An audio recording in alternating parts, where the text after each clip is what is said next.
People interact with you, or at least talk about you on a daily basis, so aside from your name, they refer you by pronouns, which is what we're going to cover in this video.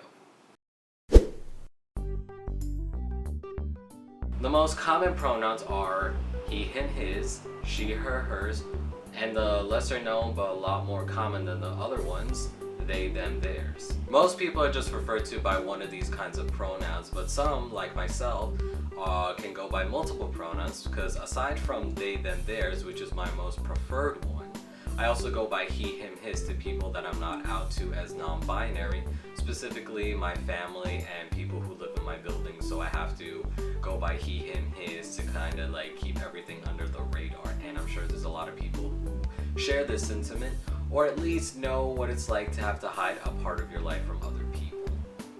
I'm going to be going over the other pronouns. He, him, his are usually used for those who identify under the transmasculine spectrum, those who are cisgendered men, those who are assigned male at birth and still continue to identify as such, or for those people whose presentation at the moment is masculine that day, or most of the time they feel more masculine even though they are non-binary. Most, if not all, trans men go by these pronouns.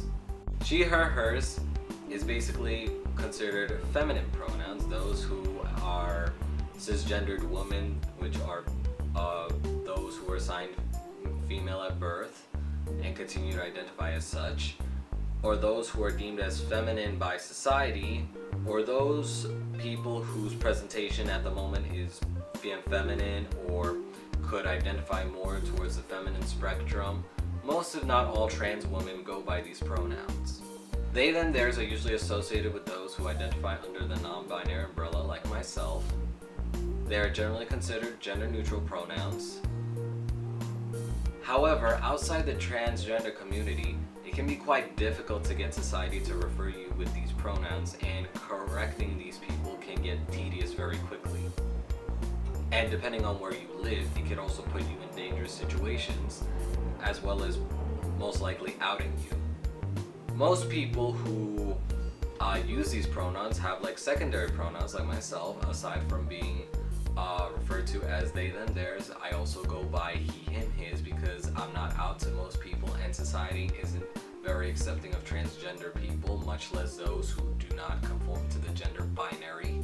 While it is definitely ideal for people to refer me as they, them, theirs, I have to recognize that a lot of society isn't aware of these pronouns, and so I use secondary pronouns like he, him, his, and there's also she, her, hers as an option, because for me it's easier to explain to other people, and I kind of don't want to out myself, and I simply feel that society has not reached that point of being this accepting of transgender people.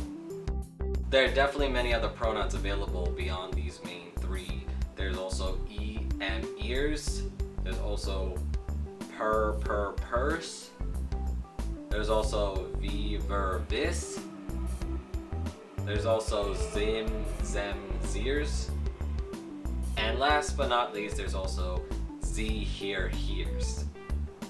These are much lesser known pronouns beyond the main three, she, he, and they, but they're definitely out there. But the main point here is that there are people out there with pronouns that you may not understand, but it is very important to respect these people, otherwise it's by not understanding these pronouns and why they chose it, because it is irrelevant to know that information. You're free to try these pronouns out as you wish, and don't feel the need to stick to just one. However, I must admit that like a lot of people are not going to be very accepting, and you also have to use your judgment to figure out where to come out or where to use these pronouns, because depending on where you live, this could be a dangerous situation for you, and you can invoke the wrath of transphobic people, and some transphobic people can get violent towards you. So it is up to your judgment whether you feel the place that you want to be respected to be a safe place for you, and that like no harm will come to you. Respect is definitely important, but for me and for a lot of people, safety definitely comes first. So you have to figure out whether or not like it's worth coming out to people and using their pronouns, especially if you work at such a place and you rely on that income, or like you need to keep peace within the family, and family means a lot to you. For any reason whatsoever, you have to use your own judgment to figure out if pronouns is something that is a big deal for you, with that certain group of people, and where do you demand respect and everything. It's really all up to you. I can't really tell you the guidelines for that, but you have to figure out like where is a safe space enough where you feel like you're most likely going to be respected and be referred to as the pronouns of your choosing. Thanks for watching, everybody. Stay tuned for the next video where I'll be talking about how to come out to your friends before coming out to family, school, and work. Please subscribe if you haven't already. I put out a video every Wednesday and Saturday. And have a nice day, guys, and remember to be safe.